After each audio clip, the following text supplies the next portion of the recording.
Оплачиваем проезд, что смотрим на меня? Вылупились. Осторожно.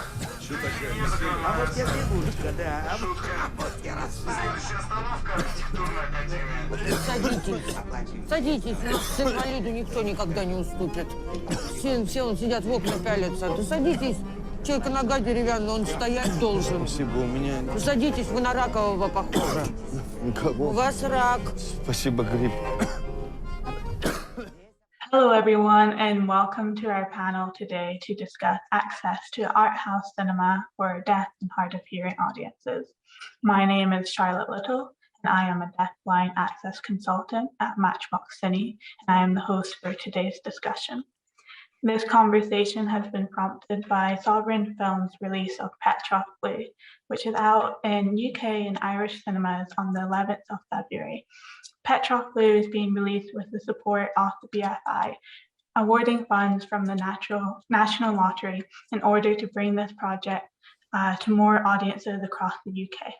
PETROV'S features captions and audio description created by Matchbox Cine, made possible by BFI's Audience Fund, which means cinemas can host accessible screening for even more audiences.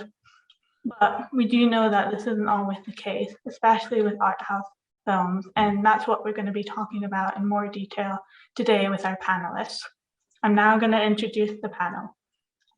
But first of all, my pronouns are she, her, and my visual description is that I am a white woman in my early 20s.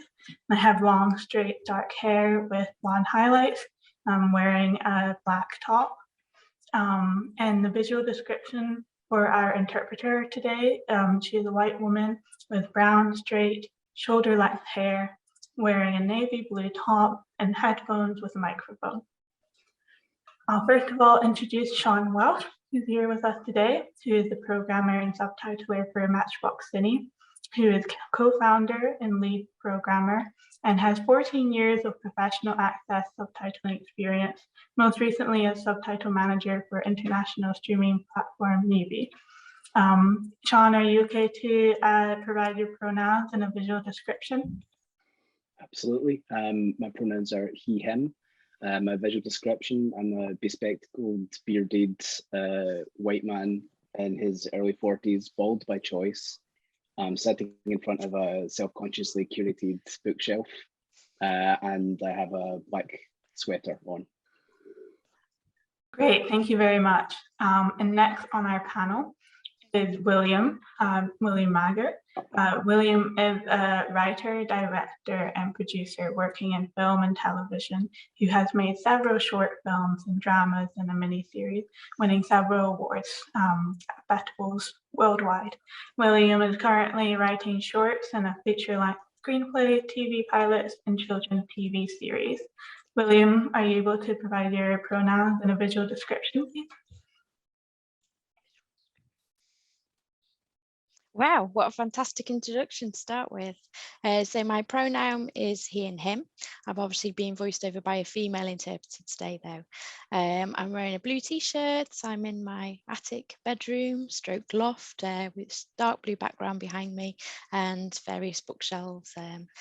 I've got brown hair, short brown hair. I'm middle-aged. I've got a bit of a goatee. I'm trying for a beard at the moment, so. Thank you for that fantastic description, William. And last but definitely not least, we have Ted Evans. And Ted is a London-based writer and director and has received international and critical acclaim for his award-winning shorts, including Retreat, which is being developed into a feature. Ted, could you provide your pronouns and a visual description, please? Hello, my name is Ted. My side name is Ted. My pronouns are he, him. I'm a big fella. I've got a floral shirt on. I'm in a room with a white wall behind me and too many DVDs to the left, which are not organized. Yes, I'm a white man with a bit of fluff on my chin. I think that's everything. Yeah. That's great. Thank you so much, Ted. And now we have the introduction over. We're going to get straight into the questions now. So I'm going to start off with Sean and ask about the captioning process for films like PETROV'S. So the first question I have for you, Sean, is how would you approach a film like PETROV'S?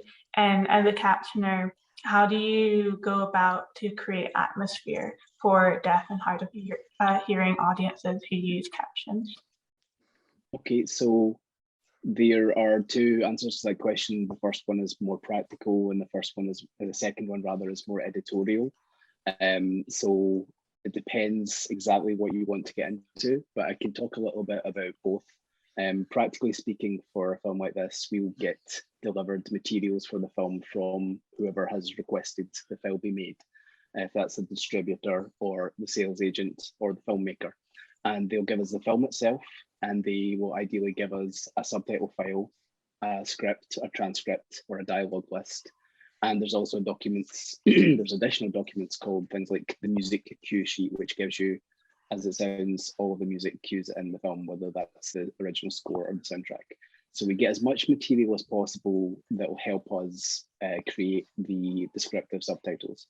And ideally, we also have communication with the filmmaker as well, because, and this is getting into the more editorial aspect of it, we have to strike a balance between the integrity of the film and the demands of access.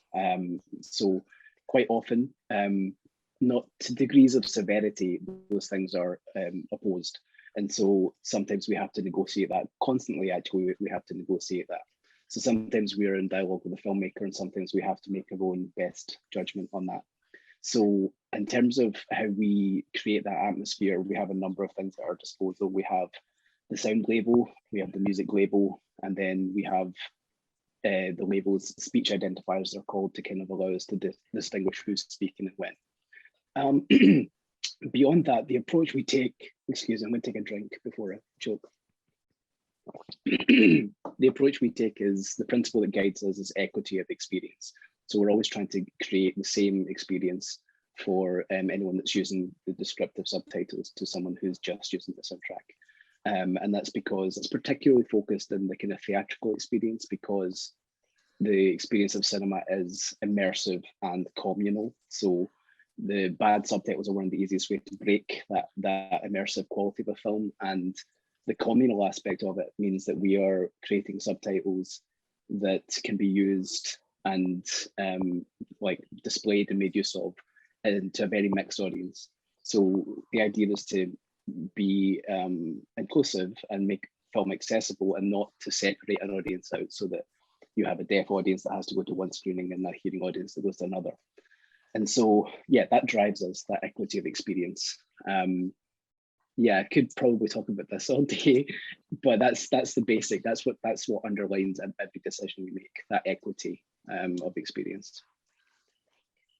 Yeah, I mean, I could ask you a million questions, but unfortunately don't have the time today, but that's really insightful. Thank you. And the next kind of question I wanted to ask was if there was anything particularly notable or difficult to caption in PETROV'S. Yes, the answer to that is yes. It's tricky. We deal with films that are incredibly different across the whole scale. Just recently, also for Sovereign, we made the descriptive subtitles for Memoria, another one of their releases, which is a very different film. You know, it has a mixed audio languages, so it has like Thai and English, and I think Cambodian, and some others even, I think.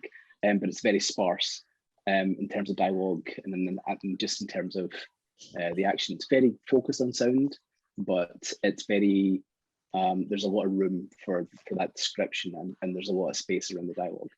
By comparison, PETROV'S flow is incredibly dense.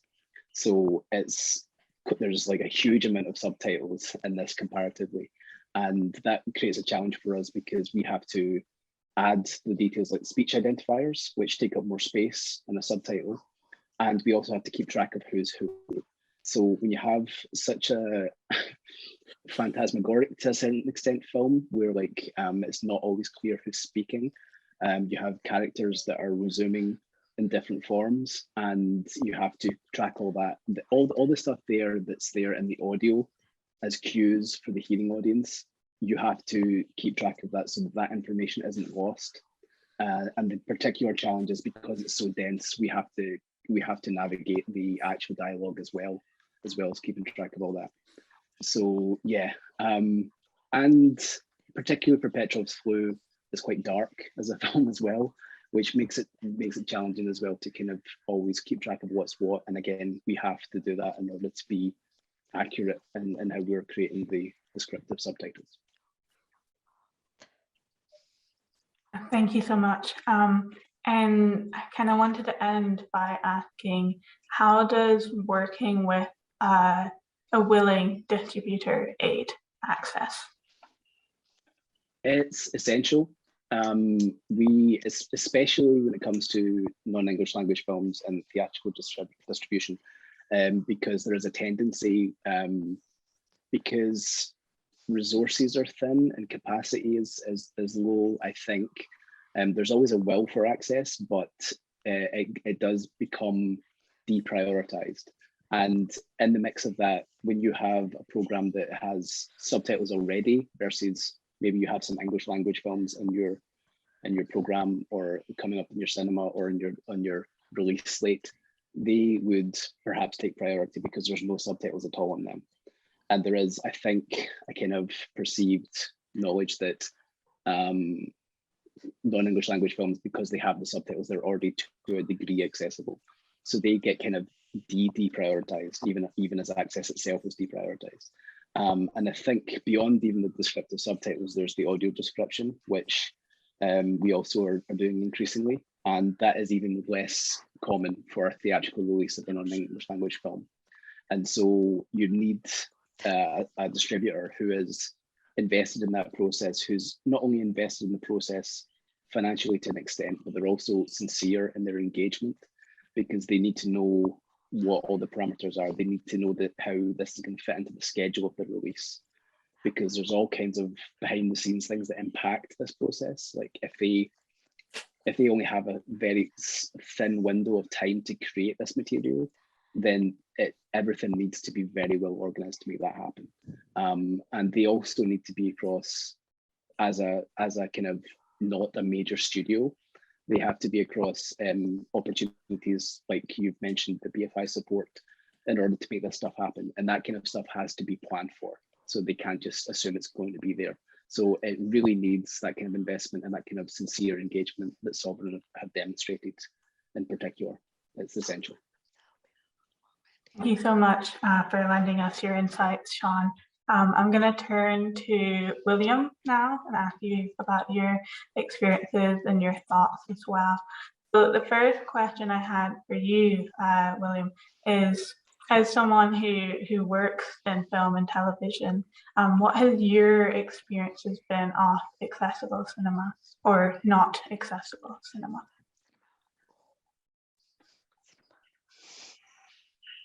Big question, I know.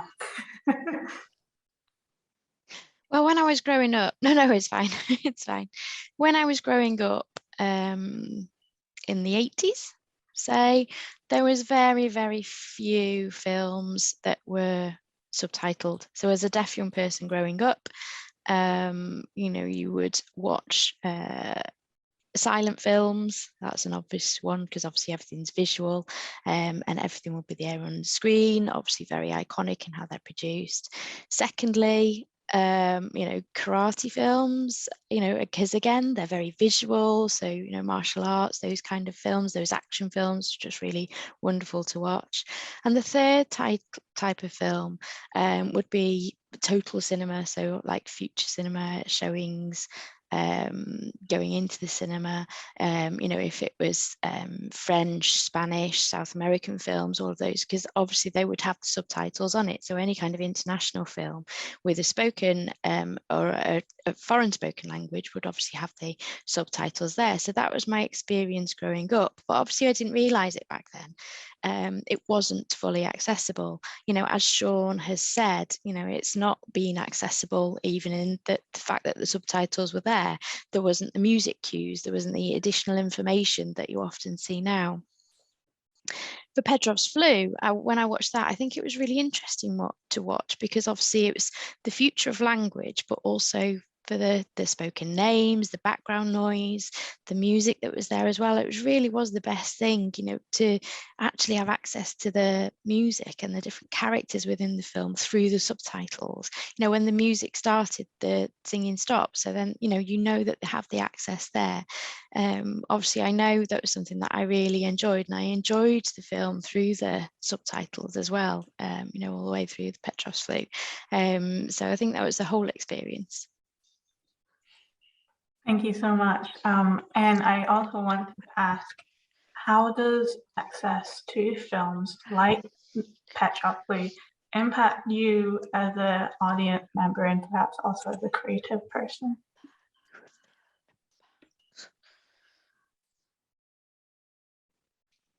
I suppose the funny thing with Petrov's Flu is there's lots of stories within that, so it's trying to then obviously encompass that as a film and take that on board.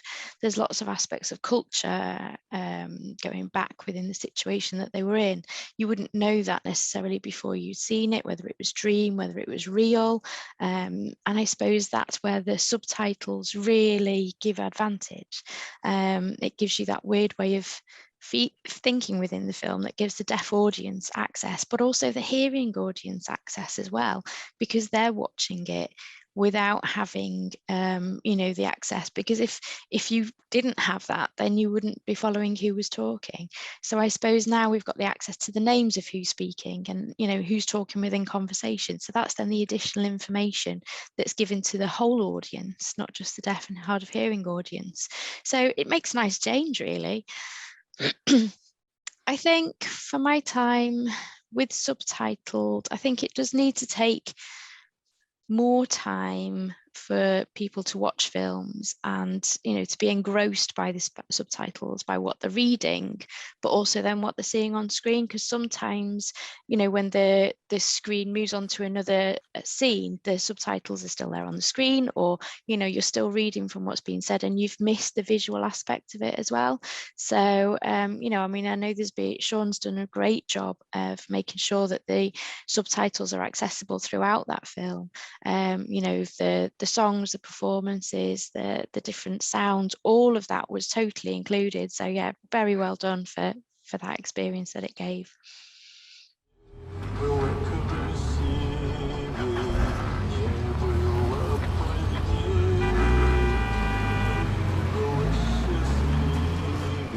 А что, у вас правда труп в машине? Или вы так сговорились, чтобы меня попугать? Смотри сам. Там реально какой-то труп в костюмчике. Мужик какой-то.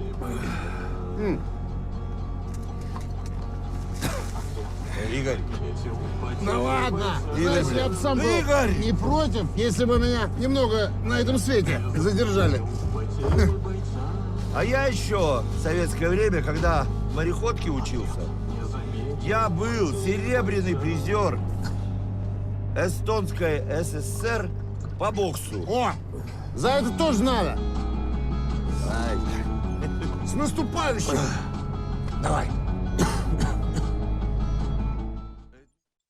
Oh, thank you so much, William. And I also wanted to ask, as a filmmaker and screenwriter yourself, who uses captions to experience and enjoy movies like Petrov's Flu, what does it mean to you that more distributors are investing in access and more cinemas are putting on accessible and captioned showings?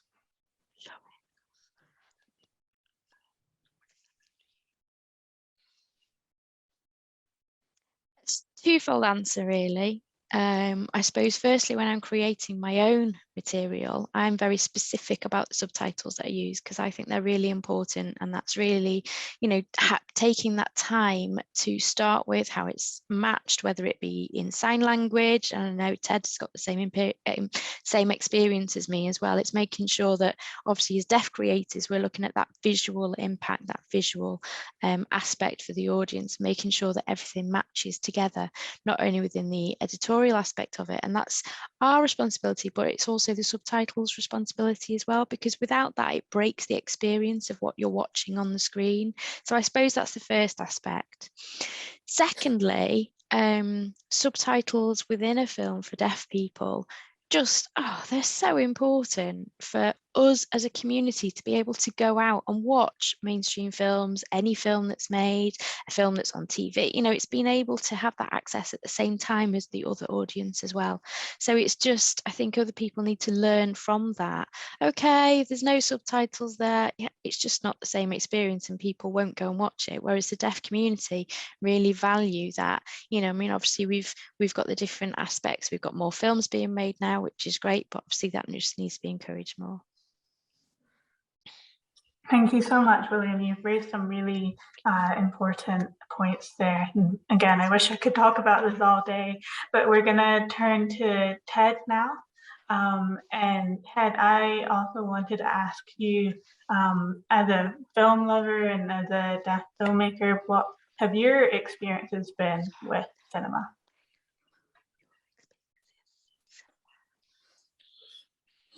Yeah, I mean, almost a carbon copy of Billy. You know, I grew up with kung fu films, Jackie Chan. I mean, there weren't subtitles, but they didn't need subtitles. They were just like silent films.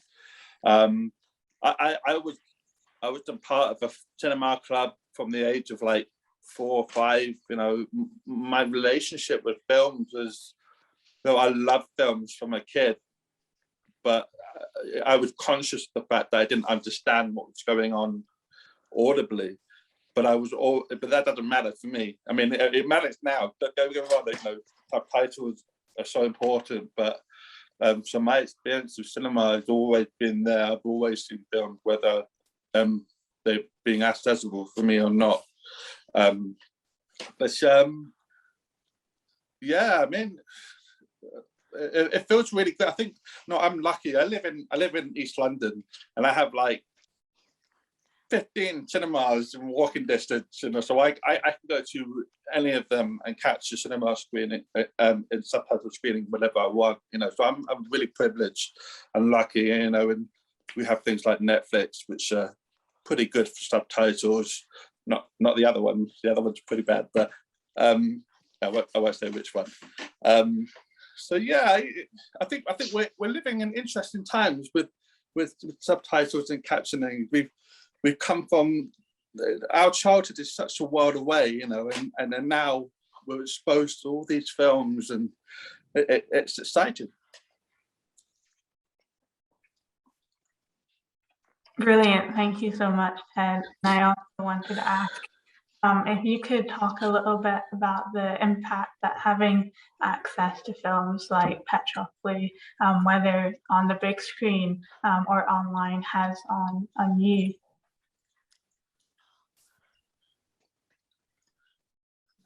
How do you mean? Can you clarify? Mm-hmm. So being able to watch films like PETROV'S, which is, you know, not a mainstream film because there's descriptive subtitles, how does that impact you? Right. Okay. Well, to be honest with you, I mean, the science of subtitles really fascinates me, because for me, subtitles are a sound cue, a sound aid rather. That if I watch a film without subtitles, actors mumble, and what the dialogue isn't intelligible often.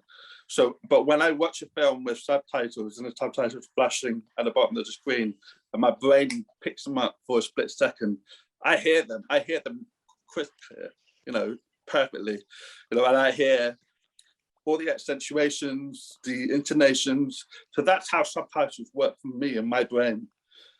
So I can go see a foreign language film, and I'm just like the general public, you know, this is translation. That's when it becomes translation in its context.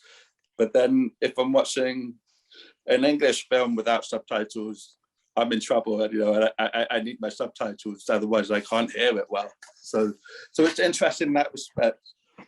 So yeah, so I'm always, I mean, I watch like 2 films a day most of the time.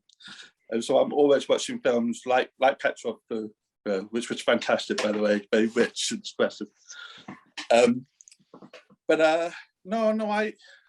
listening to Sean talk about the work that goes into subtitles. I mean, it's such a hard job. You got to think about so many things, and the rhythm of a film, the tempo of a film, what information to include, what not to include. Hats off to you, man. That was an impressive feat. Yeah, I think it's so important that we have these films in an accessible format for as many people to see. It's so important. This is our culture. Thank you so much for your insight, Ted. And my kind of last question to you was, as a filmmaker yourself, what does it mean to you that more distributors are investing in accessible formats? It's so important. I mean, like we just said, this opens up the world to people at home. Films is such a powerful medium for doing that. I mean, PETROV'S Flu is the third screener that I've ever seen with subtitles. Everything else is never subtitles. I mean, I'm only usually watching a screener if I'm looking at talent, so looking for a DOP, or if we're looking at an editor or something, and I have to watch a screen without subtitles.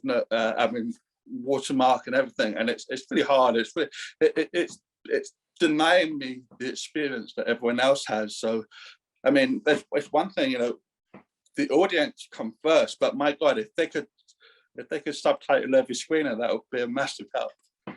But yeah, I mean, let's keep going. I mean, I really hope that the distributors see the importance of this and see how it opens up for the industry, not just audiences, but also filmmakers. Other filmmakers at home who depend on access.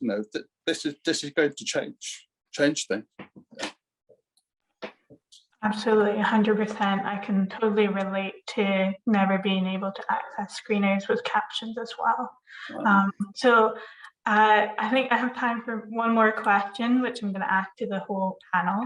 And I kind of, especially since we've just been talking about how little screeners have captions, which of course can affect deaf people that perhaps want to be in film criticism. I know I've come across that issue myself. So I wanted to ask, what would you like to see from distributors in ensuring deaf access for art house cinema? So I'll start with you first, Sean, if that's okay. Sure. I think the main thing is that, as I kind of mentioned a wee bit earlier on, is that the distributors sincerely engage with it, and that means educating themselves, and that involves knowing what's involved in the process, the schedule, the budget, even just what files are what, because sometimes it's very easy for a distributor to get confused between a dialogue list and a subtitle file, and that's a very crucial difference. And also that they bring in the subtitlers, any subtitlers, not necessarily us, at the very earliest opportunity, because that's the kind of thing that makes sure that when the screener is made, that the subtitles are ready. Because if those processes are happening in a compressed timeline in parallel, then that's why the access materials are made at the last part of the process necessarily. But the closer that is to when the DCP is made for a theatrical release, the less likely it is to be in a screener, and so the more that's built in at the very start, like even with the filmmakers themselves, that's preferable. So that's what I'd like to see. Thank you, Sean. I'll ask the same question to you, William.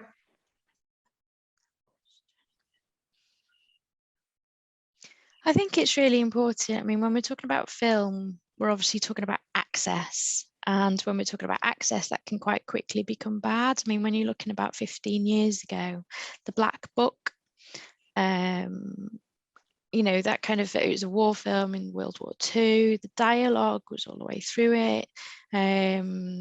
it was German and another language that was spoken throughout it, and the subtitles were there, and I had access all the way through the film, which was great until the very end of the film when the Americans arrived in and everyone started speaking English, at which point the subtitles ceased.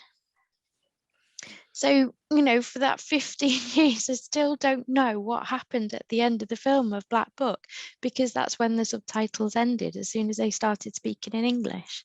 So I think it has to be, you know, full subtitle access.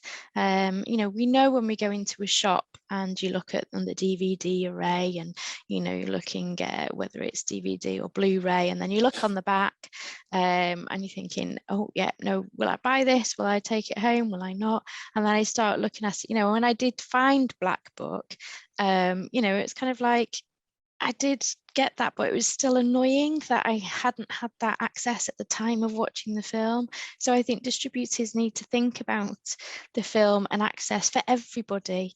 So I think that's really important. I think it just got to be one of those options that's always there. You know, I never overthink. I always have to check, because it got subtitles. It's not something that I can automatically assume. You know, for a DVD, it should be, you know, automatically there, not on or off option. So. Thank you so much for that, William. I can totally relate to always having to check the back of DVDs and sometimes asking staff at HMV or whatever. I'll ask the same question to you, Ted. Well, Billy said it all. You know, that's the worst thing. But like we said earlier, we do have access to quite a lot of world cinema. You know, this is, you know, the film industry loves, you know, world cinema and especially the history of cinema. But in the UK, especially independent films are notoriously bad for being inaccessible. I mean, I love Len Ramsey, you know, the Rat Catcher. I couldn't find his subtitle screening for it anywhere. I had to go and buy the book for it. I had the script in my hand, and it's written in like really strong Scottish slang and dialects, and I couldn't even understand most of that when reading on the page. But like I could only watch that with subtitles recently when it was streamed and when BBC gave it a new subtitle file. But no, The Rat Catcher is such a huge film. It's a huge film, British film, and I wish they would go back and get it right. You know, go back and look at our films and make them accessible for people in this country as well. It's not always, the subtitles are always thought of as being for foreign language films. It shouldn't. It's a part of films, full stop. So that's what I hope they will appreciate in the future. Thank you so much, Ted. Unfortunately, we're going to have to wrap up now. And I would just like to take a moment to thank our wonderful panel, Sean, William, and Ted. And I would also like to thank Hannah, our BSL interpreter, and thank you to Sovereign, and thank you to Matchbox Cine for organizing this very important conversation. We hope all audiences get the opportunity to enjoy PETROV'S, and hope you enjoy the rest of your day. And thank you so much for listening in.